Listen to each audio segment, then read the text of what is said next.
Hello guys, പുതിയ വീഡിയോക്ക് എല്ലാവർക്കും സ്വാഗതം. സോ ഗൈസ്, നമ്മൾ ഇന്നും ഒരു സിനിമയ്ക്ക് പോവുകയാണ്. ഡയസ് സിറി എന്ന് പറഞ്ഞിട്ടുള്ള പടം പ്രണവ് മോഹൻലാലിൻ്റെ 2 ദിവസം മുമ്പ് റിലീസ് ഉണ്ടായിരുന്നു. സോ കിട്ടിയ റിവ്യൂസും കാര്യങ്ങളൊക്കെയാണ് കേൾക്കുന്നത്. പിന്നെ നമുക്ക് ട്രെയിലർ കണ്ടിട്ടായാലും അതിൻ്റെ ഡയറക്ടറാണെങ്കിൽ രാഹുൽ സദാശിവൻ, പുള്ളിയുടെ പഴയ 2 പടങ്ങളും അടിപൊളിയായിരുന്നു. ഭൂതകാലും ബ്രഹ്മയുഗി അതുപോലെ തന്നെ ഞാൻ ഫസ്റ്റ് വിശ്വ കണ്ട പടമായിരുന്നു. സോ അങ്ങനെ നല്ലൊരു പ്രതീക്ഷയുള്ള പടമാണ്. So we are going to watch it. So എന്തായാലും ഞങ്ങൾ തിയേറ്ററിലേക്ക് എത്തിയിട്ട് കാണിച്ചു തരാം. ഞാനും ഉണ്ട്, അജക്സും ഉണ്ട് കേസ്. പിന്നെ മമ്മീനെ ഹൊറർ പടം മമ്മിക്ക് ഓൾറെഡി പേടുള്ള കേസ് ആയതുകൊണ്ട് നമ്മൾ മമ്മീനെയും കൊണ്ട് അല്ല പോകുന്നത്. സോ ഞങ്ങൾ രണ്ടാളാണ് പോകുന്നത്.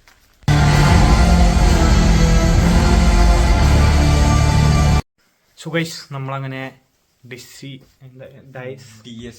എസ് സിറി പടം കണ്ടു വന്നിരിക്കുകയാണ് ഗൈസ്. സോ പടത്തിനെ കുറിച്ചുള്ള ഫസ്റ്റ് ഇംപ്രഷൻ പറയൂ. പടം അടിപൊളിയാണ്. ഭയങ്കര പേടിപ്പിക്കലൊന്നുമില്ല, പക്ഷെ നൈസാണ്. ഹൊറർ മൂവിയാണ്, പക്ഷെ നിങ്ങൾ എഡ്ജ് ഓഫ് ദി സീറ്റ് സംഭവമൊക്കെയാണ്. പക്ഷെ ഭയങ്കരമായിട്ട് പേടിച്ച് തൂറണ ആ സെറ്റപ്പ് ഒന്നുമില്ല ഗൈസ്.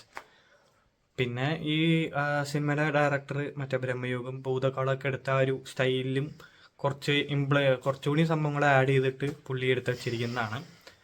പിന്നെ ഇതിന്റെ ഹൈലൈറ്റ് ആ മ്യൂസിക്കും സംഭവങ്ങളും. പിന്നെ പ്രണവ് മോഹൻലാൽ എങ്ങനെ ഉണ്ടായിരുന്നു? പുള്ളി അടിപൊളിയായി അഭിനയിച്ചിട്ടുണ്ട്. പുള്ളി സീനായിട്ട് തകർത്തിട്ടുണ്ട്. പുള്ളിയുടെ ബെസ്റ്റ് പെർഫോമൻസും കാര്യങ്ങളൊക്കെയാണ്.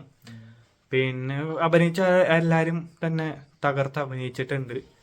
കുറച്ചൊരു 2-3 സീനുകളാണ് നമുക്കൊരു പേടിയല്ല, ഒരു സംഭവം വരും, ഒരു സംഭവം തോന്നും. അതെങ്ങനെ എക്സ്പ്ലെയിൻ ചെയ്യണമെന്ന് അറിയില്ല. അപ്പം അത് തോന്നും. പിന്നെ ഒരു സ്പ്ലിറ്റ് സെക്കൻഡിൽ മാത്രമാണ് നമുക്ക് പെട്ടെന്ന് ഈ ഒരു സംഭവം വരുമ്പോൾ നമുക്ക് പേടി തോന്നാം. പിന്നെ എന്താ, ക്രിസ്റ്റോ സേവിയറിൻ്റെ മ്യൂസിക്കും സൗണ്ട് ഡിസൈനും സംഭവങ്ങളും എഡിറ്റിങ്ങും സംഭവങ്ങളൊക്കെ അടിപൊളിയായിട്ടുണ്ട്. അതിൽ കാണിക്കുന്ന ഒരു വീടുണ്ട് ഗൈസ്. ആ വീടൊക്കെ കണ്ടിട്ട് കൊതിയാവും. അതുപോലെ സീൻ വീടാണ് ഗൈസ്. അപ്പം അങ്ങനെയാണ് കാര്യങ്ങൾ.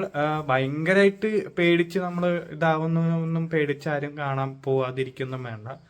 അത്രയ്ക്ക് ഭയങ്കരമായിട്ട് ഭയാനകമായ പേടിപ്പിക്കുന്ന ഹൊറർ പടമൊന്നുമല്ല. കോഞ്ചറിങ് പോലത്തെ സംഭവമൊന്നും അല്ല ഗൈസ്.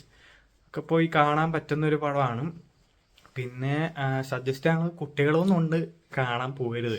നമ്മൾ ഇന്ന് ചെന്നപ്പോഴും കുട്ടികളും ചെറിയ പിള്ളേരൊക്കെ കൊണ്ട് കാണാൻ വന്നിട്ടുണ്ടായിരുന്നു. പക്ഷെ അവർക്ക് ഇരുന്ന് കാണാൻ പറ്റും.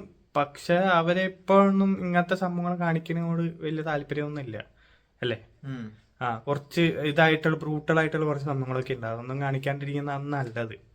സോ അതൊക്കെയാണ് നമ്മൾക്ക് ഡെസീറെ കണ്ടിട്ടുള്ള നമ്മുടെ അഭിപ്രായങ്ങൾ. സോ നിങ്ങൾ കണ്ടവരാണെങ്കിൽ താഴെ കമൻറ്റ് ചെയ്യുക.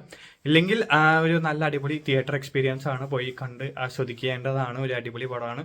So go and watch it in theatres. അപ്പോൾ ഇനി നാളെ അടിപൊളി വ്ലോഗ് ആയിരുന്നു. എല്ലാവർക്കും ബൈ.